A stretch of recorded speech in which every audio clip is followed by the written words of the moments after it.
Hello दोस्तों, 10 class study point में आपका स्वागत है। आज हम लोग फिर से रसायन शास्त्र पार्ट 3 धातु एवं अधातु के पार्ट 2 को पढ़ेंगे। हम लोग पार्ट 1 को पीछे पढ़ लिए हैं, जो पिछला वीडियो है आप लोग पार्ट 1 को देख सकते हैं। ठीक है, तो उसमें हम लोग कुछ क्वेश्चंस को बनाए थे, कुछ क्वेश्चंस किए थे। ठीक है, आज फिर कुछ नया क्वेश्चन लेकर आए हैं। अगर आप हमारे चैनल पर नए हैं तो प्लीज़ चैनल को सब्सक्राइब कीजिए और प्लीज़ वीडियो को लाइक कीजिए और दोस्तों में खूब शेयर कीजिए। ठीक, तो आज सबसे पहले आपका काम क्या होगा? सबसे पहला काम होगा कि आप स्क्रीनशॉट ले लीजिए। स्क्रीनशॉट लेकर और सारे क्वेश्चन को आप अपने मन से लगाइए जो आपको याद है। उसके बाद आप कमेंट में लिखेंगे कि सर मेरा 12 क्वेश्चन में से 9 क्वेश्चन सही है या और कुछ इससे आगे क्वेश्चन देंगे, तो टोटल क्वेश्चन मिलाकर बोलिएगा कि मेरा आज इतना सही हुआ। ठीक है, तो चलिए देखते हैं सबसे पहले अब पहला क्वेश्चन को। क्वेश्चन है कि एक्वारेजिया में सांद्र नाइट्रिक अम्ल और हाइड्रोक्लोरिक अम्ल का अनुपात कितना होता है? एक्वारेजिया में सांद्र नाइट्रिक अम्ल और हाइड्रोक्लोरिक अम्ल का अनुपात कितना होता है? सबसे पहले जानिए एक्वारेजिया क्या है।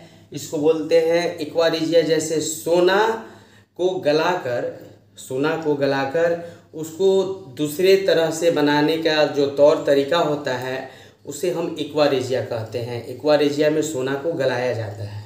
ठीक है, तो उस एक्वारेजिया का जो है निर्माण सांद्र नाइट्रिक अम्ल और हाइड्रोक्लोरिक अम्ल के वजह से होता है। तो सांद्र नाइट्रिक अम्ल क्या है? ये है HNO3 और हाइड्रोक्लोरिक अम्ल जान रहे हैं ये होता है HCl। क्या होता है बाबू? HCl का अनुपात क्या होता है? तो यहाँ पर आप जानते हैं सांद्र नाइट्रिक अम्ल का जो मात्रा होना चाहिए, अगर मान लिया जाए सांद्र नाइट्रिक अम्ल अगर 1 लीटर रहेगा और हाइड्रोक्लोरिक अम्ल 3 लीटर रहेगा, तब जाकर आपका एक्वारेजिया जो है बनकर निर्माण होगा। ठीक है, एक्वारेजिया तब जहाँ क्या होगा? बनकर निर्माण होगा। इसको हम लोग अम्लराज भी कहते हैं। चलिए यहाँ पर थोड़ा सा देखा जाए, यहाँ पर जब 1 भाग रहेगा आपका सांद्र नाइट्रिक अम्ल और 3 भाग रहेगा HCl यानी कि हाइड्रोक्लोरिक अम्ल, तब जाकर आपका एक्वारेजिया का निर्माण होगा। तो वो कह रहा है कि किस अनुपात में रहता है? तो 1/3 यानी कि 1:3 के रूप में एक्वारेजिया में रहता है सांद्र नाइट्रिक अम्ल और हाइड्रोक्लोरिक अम्ल। ठीक है, कभी कभी इस क्वेश्चन को बदल देता है, कह देगा कि एक्वारेजिया में हाइड्रोक्लोरिक अम्ल, उसके बाद कहेगा कि सांद्र नाइट्रिक अम्ल का अनुपात क्या रहता है। तो जब पहले हाइड्रोक्लोरिक अम्ल कह देगा और बाद में कहेगा सांद्र नाइट्रिक अम्ल, तो आपका रेशियो जो है बदल जाएगा। ठीक है, तो क्वेश्चन के हिसाब से आपको पकड़ना है। जब पहले कह देगा कि हाइड्रोक्लोरिक अम्ल और सांद्र नाइट्रिक अम्ल का अनुपात क्या होगा, तो वहाँ पर हो जाएगा 3:1। तो आपको रटना नहीं है, आपको समझना है। क्या करना है बाबू? आपको समझना है, आपको रटना नहीं है। क्या करना है? तो समझना है।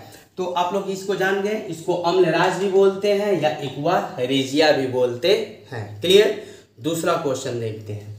दूसरा क्वेश्चन है कि सोना का अयस्क कौन सा है? सोना का अयस्क कौन सा है? सोना का अयस्क कौन सा है? तो देखिए यहाँ लिखा है कैल्वेराइट, सिल्वेनाइट दोनों, यानी कि कैल्वेराइट और सिल्वेनाइट दोनों या इनमें से कोई नहीं। तो आपका यहाँ पर होगा कैल्वेनाइट भी होगा और सिल्वेनाइट भी होगा। ये दोनों क्या होगा? सोना का अयस्क होगा। ठीक है, कैल्वेनाइट और सिल्वेनाइट दोनों होगा। क्या होगा बाबू? दोनों होगा। ठीक है ना। चलिए अगला क्वेश्चन देखते हैं कि निम्न में आप किसे चाकू से काट सकते हैं? ये बहुत इंपॉर्टेंट क्वेश्चन है, इसीलिए इस क्वेश्चन को हम एक वीडियो में और बताए थे। ठीक है, और आज भी इसको देखते हैं कि निम्न में आप किसे चाकू से काट सकते हैं। ऑप्शंस में है सोडियम, पोटेशियम, लिथियम या इन सभी को। ठीक है, तो अगर आपने उस वीडियो को आप देखे होंगे तो आप कमेंट बॉक्स में लिखिए कि सर इसका आंसर क्या होगा। ठीक है, सोडियम होगा, पोटेशियम होगा, लिथियम होगा या यह सभी होगा। तो देखिए इस चाकू से काटने वाला धातु का एक क्या है, एक हमने सूत्र बनाया है जिसको हम लोग समझेंगे। सोडियम को बोलते हैं Na, ठीक है, पोटेशियम को बोलते हैं K और लिथियम को बोलते हैं Li। तो ये क्या हो गया, पढ़िए इसको, पढ़िए तो क्या हो गया बाबू, इसको क्या पढ़ेंगे हम लोग, इसको पढ़ेंगे नकली। यानी कि नकली को हम लोग क्या करते हैं, चाकू से काटते हैं। Na का मतलब क्या हो गया, सोडियम, K का मतलब क्या हो गया, पोटेशियम, और Li का मतलब क्या हो गया, लिथियम। यानी कि नकली जो है सोडियम, पोटेशियम और लिथियम, ये सभी को क्या करते हैं, चाकू से काटते हैं। तीनों को हम लोग क्या कर सकते हैं, तीनों को चाकू से काट सकते हैं। ये धातु होते हुए भी इसको हम लोग चाकू से काट सकते हैं। यानी कि धातु का परिभाषा आपने कल क्या पढ़ा था, धातु का परिभाषा क्या पढ़ा था कि जो कठोर होता है। लेकिन यहाँ पर तो ये सब अपवाद हो गया, कठोर तो नहीं है। अगर कठोर रहता तो इसको चाकू से काटते हैं, नहीं काटते हैं। धातु का परिभाषा है जो विद्युत जिससे प्रवाहित हो वो वस्तु धातु है, जो चमकदार हो वह वस्तु धातु है, जो कठोर हो वह वस्तु धातु है। ठीक है, तो यहाँ पर सोडियम, पोटेशियम और लिथियम तीनों को हम लोग चाकू से काट सकते हैं। तो इसका ट्रिक बन गया नकली। ठीक है, तो चलिए अगला क्वेश्चन को देखते हैं। किसको जल में डुबोकर रखा जाता है। और एक बात और आप जान लीजिए, सोडियम को कहाँ रखा जाता है, सोडियम को बाबू किस में रखा जाता है, बताया गया है। सोडियम को किस में रखा जाता है, सोडियम को केरोसिन तेल में रखा जाता है। क्योंकि सोडियम को आप खुले स्वतंत्र जगह पर रखेंगे तो सोडियम ऑक्सीजन से संपर्क करके क्या कर देगा, वो विस्फोट हो जाएगा।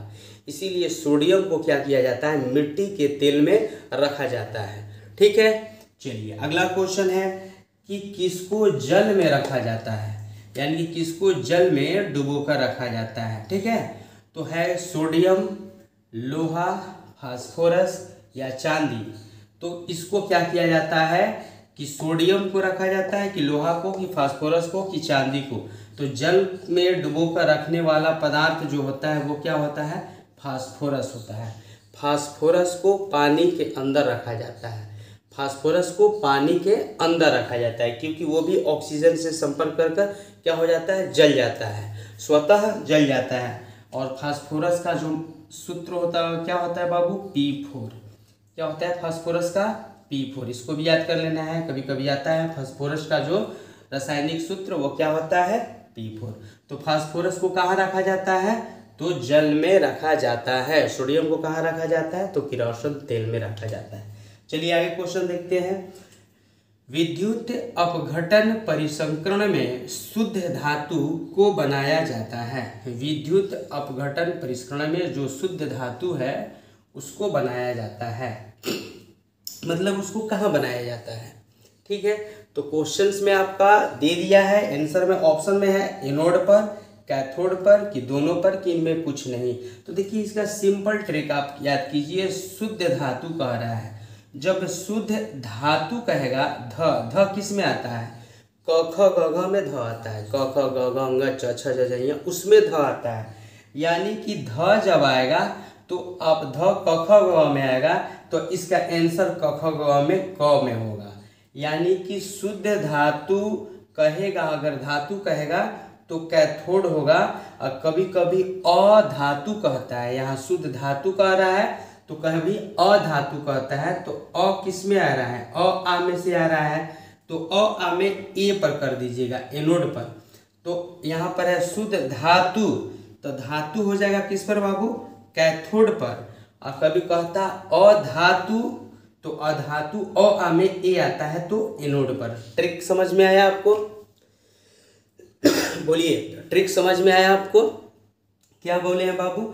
जब ध कहेगा धातु तो क ख ग घ में ध है, धातु है, इसीलिए ध जो आएगा क पर आएगा कैथोड के लिए। और जब भी अधातु कहता है आ में अ आता है और आ में ए भी आता है, इसलिए उसको एनोड से याद कर लीजिएगा। ठीक है, लेकिन यहाँ पर है कि विद्युत अपघटन परिसंकरण में शुद्ध धातु को बनाया जाता है, किस पर बनाया जाता है, तो कैथोड पर।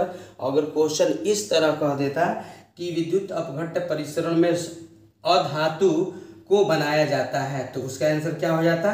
एनोड पर हो जाता। बोलिए कोई दिक्कत नहीं है सर? तो ठीक है, नहीं है दिक्कत तो अगला क्वेश्चन देखा जाए। चलिए, आप लोग बहुत ईमानदारी से पढ़ रहे हैं, आप लोग को सारा चीज़ समझ में आ रहा है, आप लोग सारा चीज़ सीख रहे हैं, ठीक है।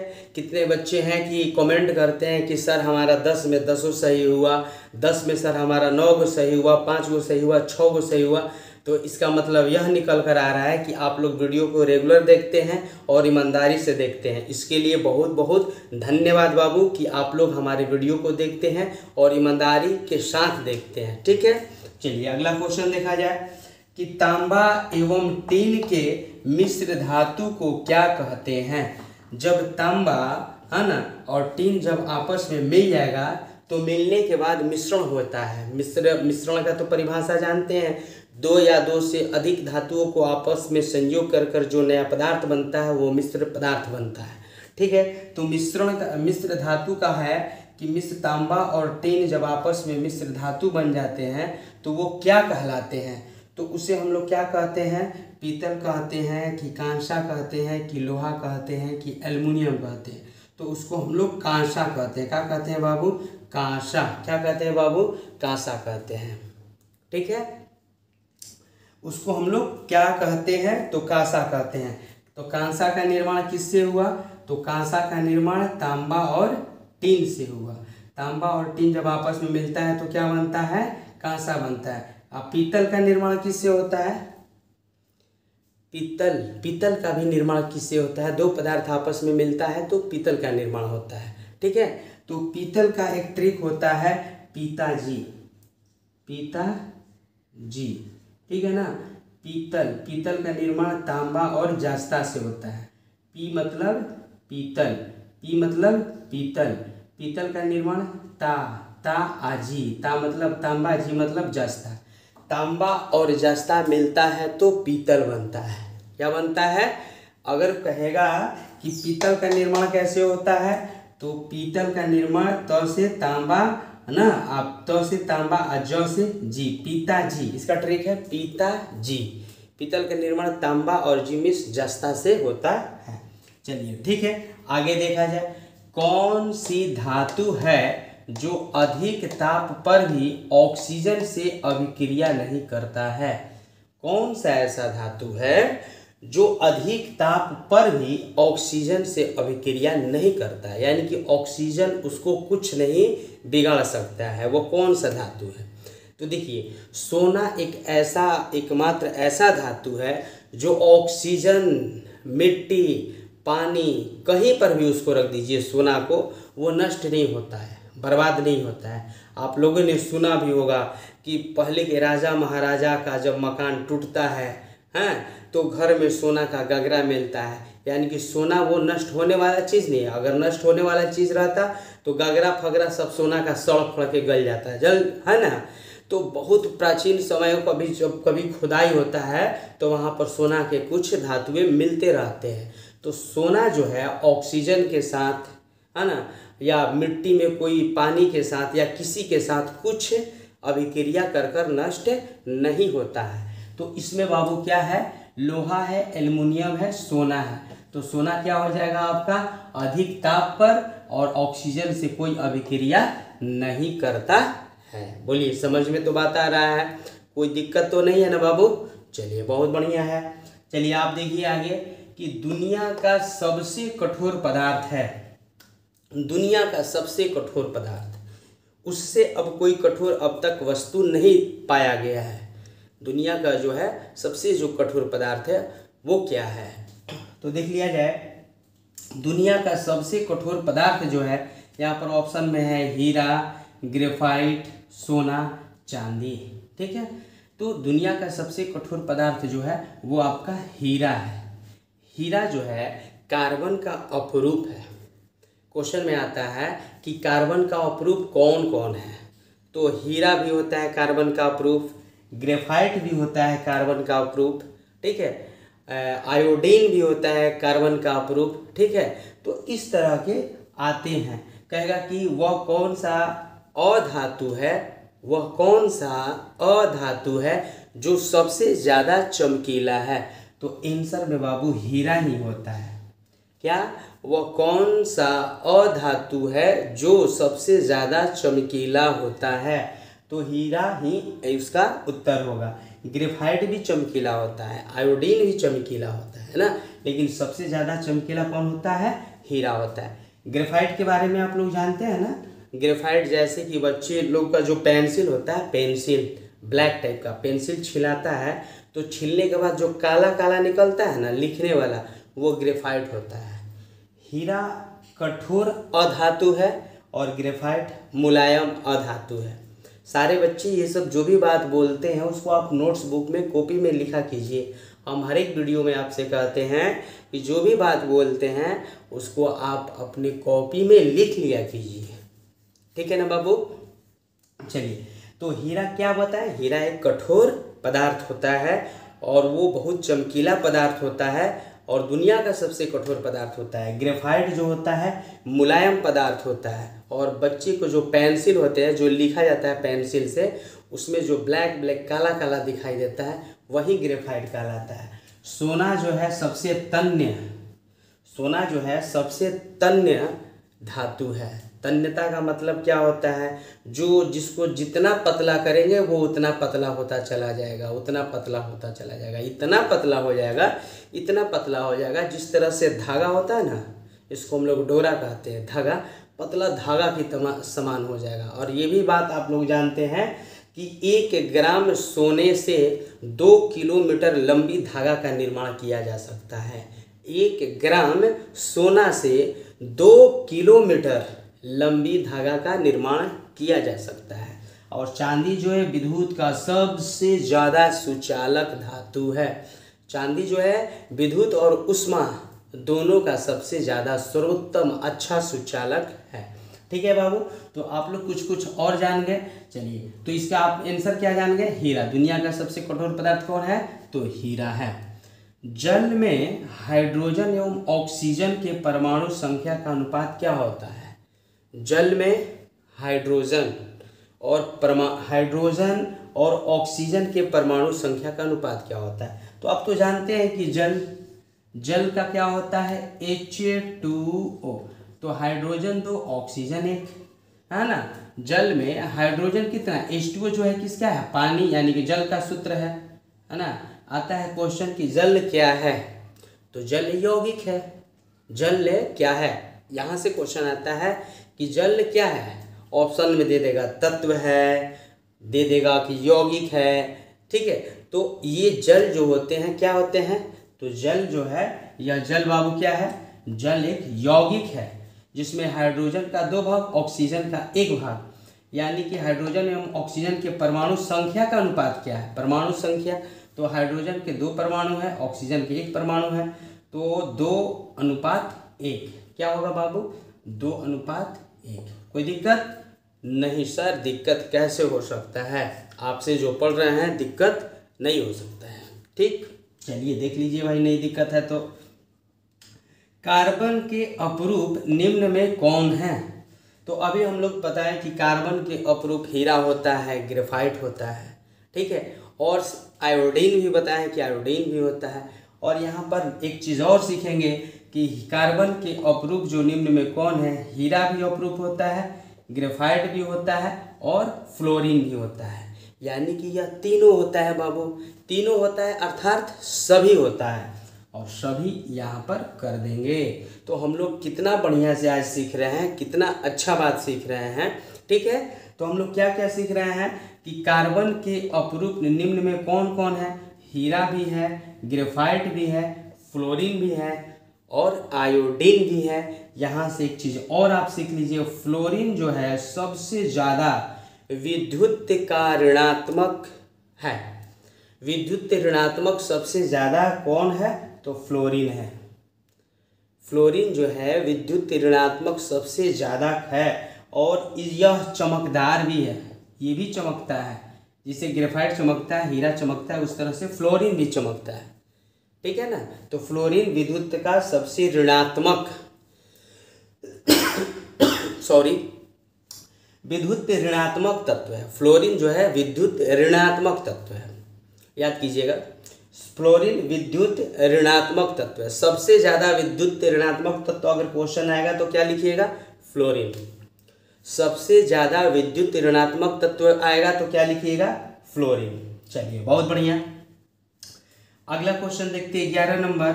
निम्न में कौन अधातु है, निम्न में कौन अधातु है। अब तो बाबू जान गए धातु और अधातु के बारे में। धातु और अधातु चैप्टर का ही नाम है और हमने आपको बता दिया जिसमें इलेक्ट्रॉन प्रवाहित होता है, जो विद्युत और ऊष्मा का सुचालक होता है वो धातु होता है, और जिसमें इलेक्ट्रॉन प्रवाहित नहीं होता है, विद्युत और ऊष्मा का सुचालक नहीं होता है, जो नहीं उतना चमकता है, ठीक है, वो अधातु होता है। लेकिन कुछ कारण से ये दोनों कभी कभी अपवाद में गलत भी इसका परिभाषा हो जाता है। कुछ अपवाद ऐसे धातुएं या अधातुएं तत्व मिल जाते हैं जिनके वजह से इनका परिभाषा जो होता है थोड़ा गलत हो जाता है, ठीक है। तो वो कब गलत होता है, कैसे गलत होता है, तो वो समय के साथ बता दिया जाता है, ठीक है। तो यहाँ पर देखते हैं कि निम्न में कौन अधातु है, ठीक है, निम्न में कौन अधातु है। तो देखिए Fe को क्या कहते हैं बाबू, चलिए आप लोग भी लिख लिया कीजिए। Fe को कहते हैं लोहा। C को क्या कहते हैं बाबू, कार्बन कहते हैं। बोलिए बाबू क्या कहते हैं, कार्बन। Al को क्या कहते हैं, एल्यूमिनियम। क्या बोलते हैं बाबू, एल्यूमिनियम। और Au को क्या बोलते हैं, Au को क्या बोलते हैं, इसको बोलते हैं सोना। इसको बोलते हैं क्या बेटा, इसको क्या बोलते हैं, सोना।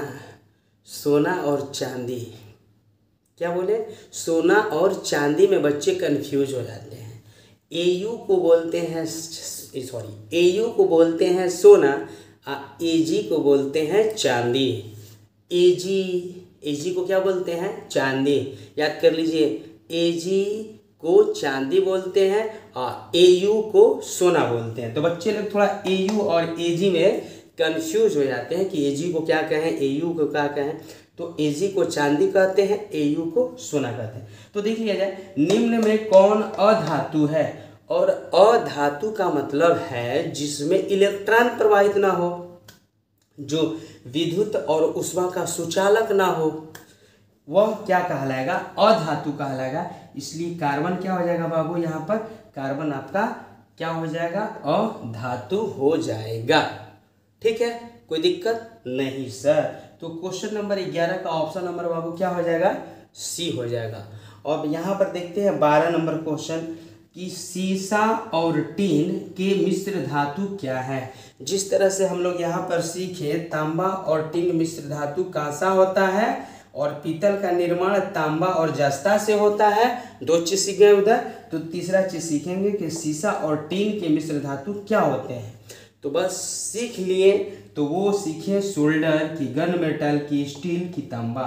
तो सीसा और टीन मिलकर बनता है सोल्डर। क्या बनता है बाबू, सोल्डर बनता है। क्या बनता है, सोल्डर। तो आपने ये 12 क्वेश्चन को अभी देना बाबू। तो अभी तक अगर आप हमारे चैनल को सब्सक्राइब नहीं किए हैं तो प्लीज़ चैनल को सब्सक्राइब कर लीजिए, और आपको वीडियो कैसा लगा प्लीज़ इसको कमेंट में लिखकर बताइए। और बाकी सब इसमें आगे जो ऑब्जेक्टिव क्वेश्चंस होंगे और सब्जेक्टिव जो ज्ञान होंगे वो नेक्स्ट अगली वीडियो में दिया जाएगा। इसके लिए बहुत बहुत धन्यवाद।